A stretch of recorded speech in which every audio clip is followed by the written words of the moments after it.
Аңлаватқаныңыз доктор Павел Каланити қаламидagi Nafas havoga aylanganda nomli kitob. Bu kitobni Bilgajon tarjima gruppisidagi fidoyi tarjimonlar inglizchadan uyg'urchaga tarjima qilgan. 9-qism. Saylash suratlardan qaraganda, menchi bo'lsa, bu shubhisizki mingrahlar ichidagi eng ig'ir bo'lgan joyli xarakterlik shilimsimon nerv hujayra rak edi. Shundaq. Men Li xonim va uning yo'ldoshining ifodasiga qarab, nihoyat ehtiyotchilik bilan qadam oldim. Shundaqdimi, mingraki bo'lish ehtimolligini aytgandan keyin, ular boshqa gaplarni esida tutmasligi aniq. Bir talanga tragediyadan eng yaxshisi bir qo'shiqdan bo'lib xabardor bo'lish oqilonlik edi. Nihoyat osondagi bemorlar hammani to'liq anglashni talab qiladi. Ko'pinchisi hazm qilish uchun ozroq vaqtga ehtiyojli edi. Ular kasalning taraqqiyoti haqida savol so'ramadi. Yaxshi yeri, bu kasal jiddiy zarba xarakterdagi kasallardek 10 minut ichida tushundiribla darhol bir qarorga kelmasa bo'lmaydigan jiddiy kasal bo'lmag'achqa, men ularning o'zini besib olishiga sal vaqt berdim. Men kelgusi bir qancha kun ichida ularning nimalarni kutib turganligini tushundirdim. Ya'ni operatsiyaning jarayoni. Biz go'zallik nuqtasidan chiqish qilib, faqat uning ozroqli chechini qirivtidig'imiz. Operatsiyadan keyin uning beligining sal ojiz bo'lib qilib, yana asliga keladiganligi. Hamma ish o'ng'a tortib qolsa, uning 3 kun ichida doktorxonadan chiqadiganligi. Buning texi marafondagi tunji qadam ekanligi. Aram elishning nimishqa muhimligi. Ularning men bayotdan beri degan gaplarning hech qaysini as tutishga majbur emasligi va mening bu gaplarni har vaqt ularga takrorlab berdiganligim degandeklar. Operatsiyadan keyin biz yana paranglashdik. Bu qitim biz ximiyalik davolash, radiatsiyalik davolash va kasalning taraqqiyoti haqida muzokiralashdik. Bu kamgacha men bir qancha qoidalarni o'rganib olgan edim. Buning birinchisi tafsiliy o'lchamlashgan statistikalik ma'lumotlar tadqiqot o'rinlarida so'zlashga mos keladi. Balni istamas. O'lchamlashgan statistikalik ma'lumot hisoblanadigan kaplan mayr agri siziqi vaqt o'qi bo'yicha hayot qoladigan bemorlarning sonini o'lchaydi. Bu biz kasalning taraqqiyot ahvoli va kasalning qanchalik ig'irligini bekitishda ishlatiladigan o'lcham edi. Shilimsimon nerv hujayra rakiga kelsak, bu agri siziq jiddiy tuvallaydi va 2 yildan keyin hayot qoladigan bemorlarning nisbati oran 5% bo'ladi. Ikkinchisi, dal to'g'ri bo'lish muhim. Ammo cho'qim bemorga umid qoldirish zarur. Bu kasalning o'rtacha hayot qilish vaqti oran 11 oy. Yoki sizning 2 yil ichida o'lib ketish ehtimolligingiz 95% deganning o'rniga, men bu kasalga giribdor bo'lgan ko'p qism bemorlar uzun oylar, hatto necha yillar yashaydi deydim. Mencha bu teximiz samimiy bir ifodalash usuli edi. Masala shuki, ma'lum bir bemorning bu agressivlikning qaysi yerga to'g'ri keladiganini aytib bergili bo'lmaydi. U 6 oyda o'lib ketamdi yoki 60 oydami? Xulosalashimcha, naq tegili bo'ladiganmi oshirib dal to'g'ri sonni deyishga urinishning o'zi bir mas'uliyatsizlik.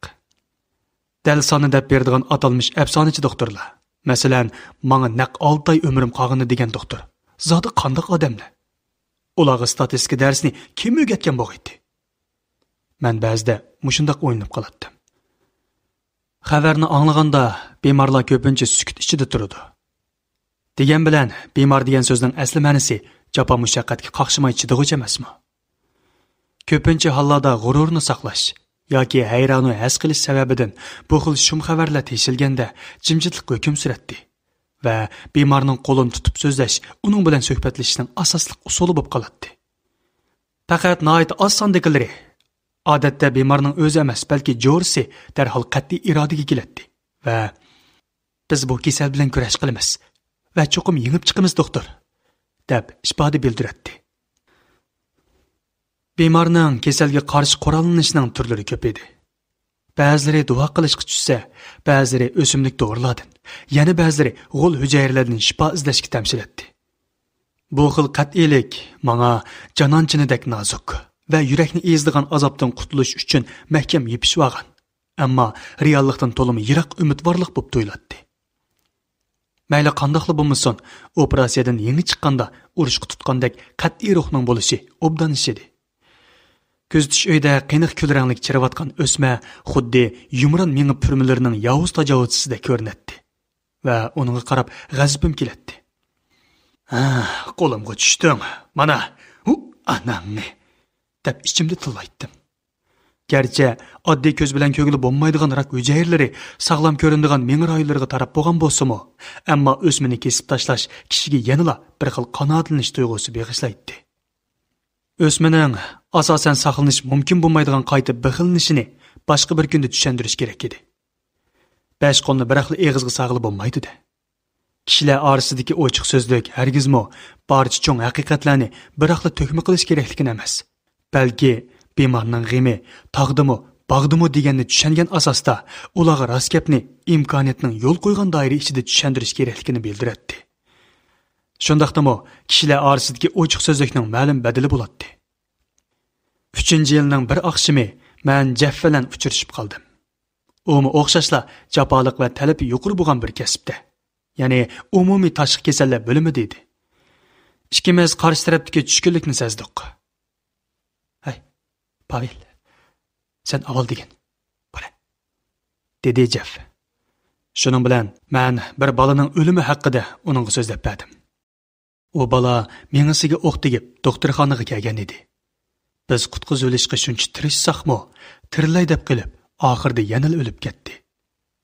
Yaqinqi jonga zomin bo'ladigan va operatsiya qilib ilib bo'lmaydigan menga o'smisining diagnozini olgan menga nisbatan bu bolaning hayoti uchun kurash qilib saqayib ketishi mening umid chirig'im bo'lib qolgan edi. Ammo bu bola mag'lub bo'lgan edi. Jeff jimib ketdi. Men uning hikoyasini anglashni kutib turdim. Hikoya so'zlashning o'rniga u to'satdan kulib ketdi va belikimni noqib turib, "Hey, bo'pti, Pavel. Buguncha men bir narsa o'rgangandek bo'ldim. Bundan keyin xizmatga ko'nglim yerim bo'lib qolsa, ro'yimni ko'tarish uchun bir nerv tashqi kasallar doktor bilan mundassam bo'g'adak, ha?" Shu kuni yangigan bir anaga uning bo'g'ining beshi yo'q tug'ilganligi va qisqa vaqt ichida o'lib ketadiganligini tushuntirib bo'lib, kechda uyga mashinalik mang'ash radioni ochdim. Amerika markaziy radio stansiyasida Kaliforniyada davomlashayotgan qurg'oqchilik haqida xabar anglatayotdi. Tuyuqsiz yoshlarim taramlab eqib tushishga boshladi. Mushu minutlarda bemorlar bilan birga bo'lish belgilik ro'y besim ep keladi. Ammo buning foydali taraflari bor edi albatta. Men azaldan bir daqiqa sarf qilib, nima uchun bu xizmatni qilayotganim yoki buning arzimasligi haqida o'ylashib o'ltirmagan edim. Bir jonni saqlab qolish, jonnili emas, uning kimligini, hatto birining ro'yini qutqizishning o'zi so'z ketmaydigan bir muqaddas ish edi. Bemorning mengisini operatsiya qilishdan burun men cho'qim uning engini, kimligini, qimmat qarashini, uning hayotining nima qimmatga ega ekanligini, hatto qandoq bir og'ir oqibatda uning hayotining oxirlashishiga yo'l qo'yishning aqlga muvofiq bo'ladiganligini tushunishim kerakligini to'nib yetgan edim. Mening operatsiyada muvaffaqiyat qozonishga beg'ishlagan yurak qinimning badali og'ir bo'ldi. Qechib qutulg'ili bo'lmaydigan mag'lubiyat meni chidig'usiz gunohkorlik tuyg'usiga mahkum qiladi. Meditsina ilmi shuning uchun muqaddas va mumkinsiz ediki, siz boshqalarning azoblarini zimmangizga ilishingiz va bu azobning og'irligidan yer bilan yakson bo'lishdek og'ir yukni ko'tarishingizga to'g'ri keladi. Doktorlik praktikasining yerimiga kelganda qo'shimcha tarbiyalashga maxsus vaqt ajratiladi. Meditsina ilmiga yagona xos bir alaydilik. Nerv tashqi kasallar ilmining jini bo'lsa, hammada ilg'orlikni qo'g'lashish va bu ilmning o'zida ilg'orlikni saqlashning yetarli emasligida ifodalanadi. Bu sohani olg'a siljitish uchun nerv tashqi kasallar doktorlari cho'qim oldiga qarab ilgirlashi va boshqa sohalarda kamolatga yetishiga to'g'ri keladi. Ba'zida bu xil tirish ommaga oshkorlandi. Masalan, nerv tashqi kasallar doktori va jurnalist Sanjay Guptaning ahvoli shunday edi. Ammo ko'pincha ahvollarda doktorlar o'zining sohasiga yaqin keladigan sohalarga ko'ngil biladi. Eng japoliq va eng hurmatga sazovor yo'l dal bir vaqtda tashqi kasallar doktori va neurologiya olim bo'lganlarning tutgan yo'li edi. 4-yilimda men Stanforddagi bir maxsus harakat nerv biologiyasi va nerv sun'iy asli keltirish texnikasini kashf qilish uchun tadqiqot olib boradigan Masalan, polish bo'lib qolgan kishilarning kompyuter mausi yoki mashina odam belikini ong bilan kontrol qilishiga yordam beradigan texnikalarni chiqarishga markazlashgan bir tajribaxonada ishlashga boshladim. Tajribaxonimizning yetakchisi bo'lsa, menga o'xshash ikkinchi avlod hindistonlik bo'lib, u elektr injenerligi va nerv biologiyasi professori edi. Ko'pchilik yiqimliq qilib uni V deb atashadi. V mendan 7 yoshli cho'ng edi. Ammo biz aka-inilardek chiqishib ketdik. Uning tajribaxonasi menga signallar o'qish sohasida dunyoning yetakchisiga aylanib qolgan edi.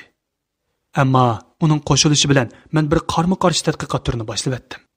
Ya'ni tadqiqot temam qanday qilib menga signallarni yo'llash ustida edi.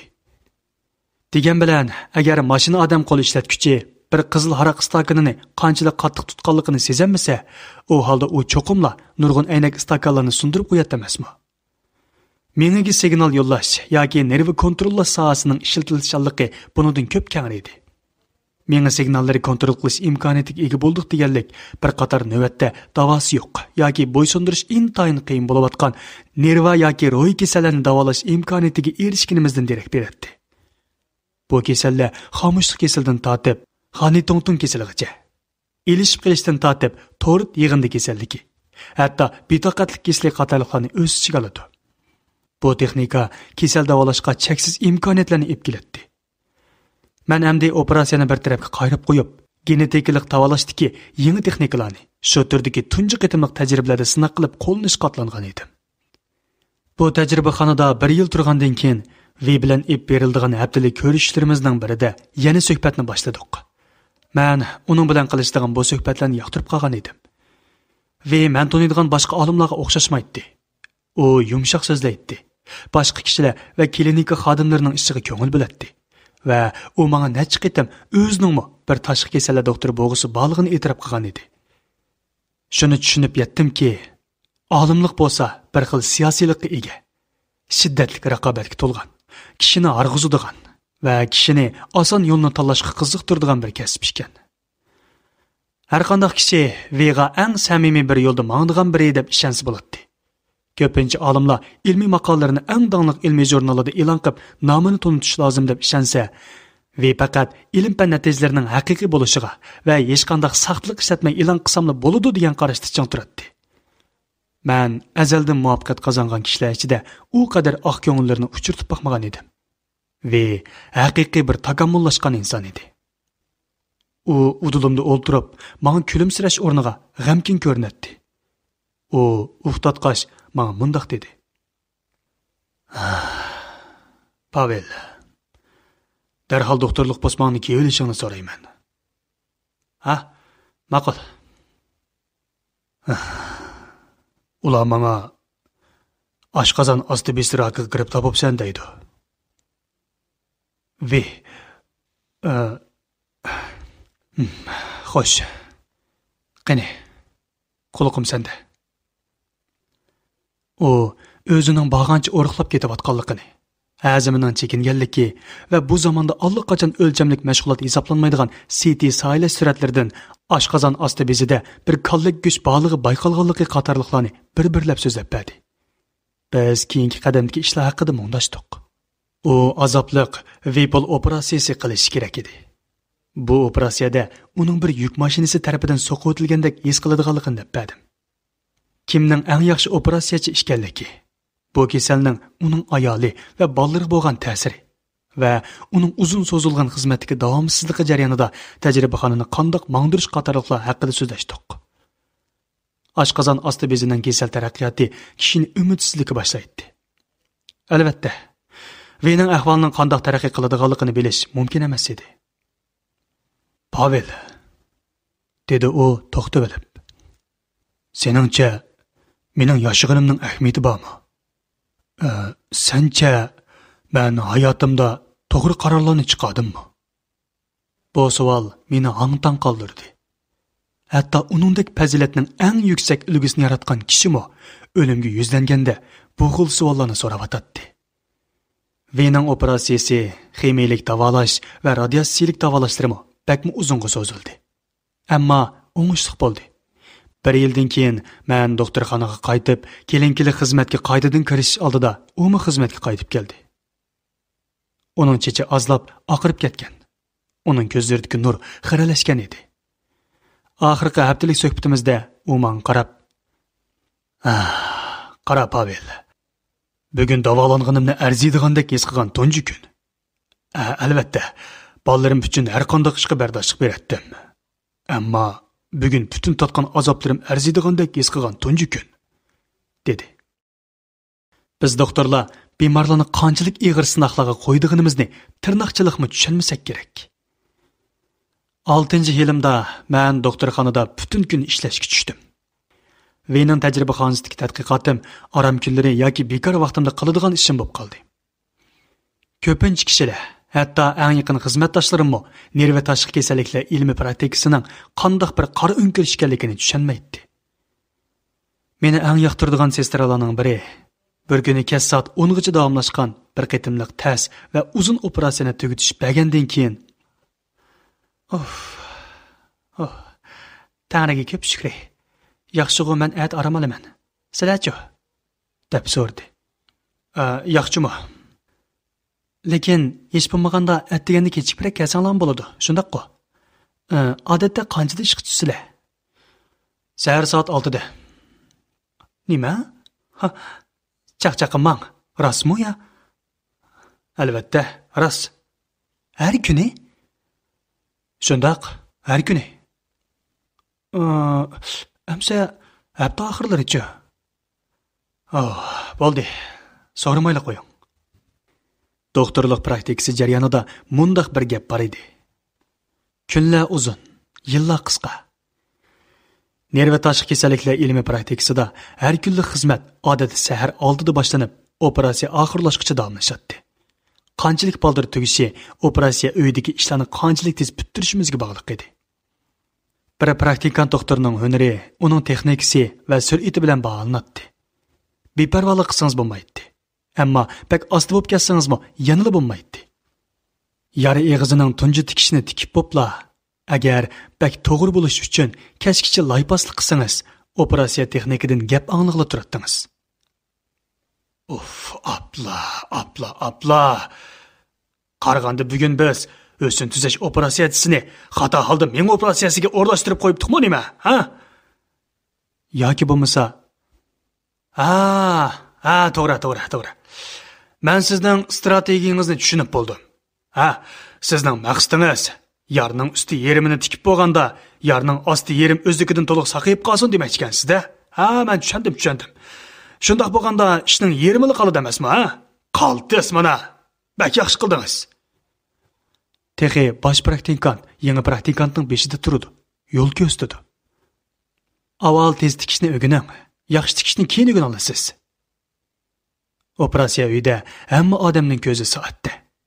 Bemorni o'ylasak, u narkozda turg'ili qanchalik vaqt bo'ldi?